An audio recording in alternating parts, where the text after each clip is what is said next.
নমস্কার বন্ধুরা, আপনাদের ছোট্ট আদুনি আপনাদের জন্য আজকে একটি নতুন রেসিপি নিয়ে চলে এসেছেন। আজকের রেসিপি ডিম দিয়ে বেগুনের তরকারি। ডিম দিয়ে বেগুনের তরকারি বানানোর জন্য ডিমটাকে নুন দিয়ে ভেজে নেব। আর তোমরা কে কে ডিম দিয়ে বেগুনের তরকারি খেয়েছো অবশ্যই কমেন্ট করে জানিও। ডিমটা ভাজা হয়ে গেছে, ওই কড়াতে অল্প তেল দিয়ে ফোড়নে শুকনো লঙ্কা, পেঁয়াজ কুচি, আদা রসুনের পেস্ট দিয়ে ভালোভাবে ভেজে নেব। লঙ্কার গুঁড়ো, হলুদের গুঁড়ো, জিরের গুঁড়ো, নুন দিয়ে মশলাটাকে ভালোভাবে কষিয়ে নেব। মশলা থেকে কিন্তু তেল ছেড়ে গেছে, বেগুনটা দিয়ে বেগুনটাকে কষিয়ে নেব।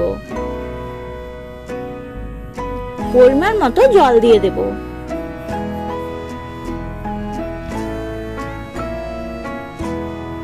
ঝোলটা ফুটে গেছে, ভেজে রাখা ডিম দিয়ে হালকা নাড়াচাড়া করে নিলেই কিন্তু রেডি আমাদের ডিম দিয়ে বেগুনের তরকারি।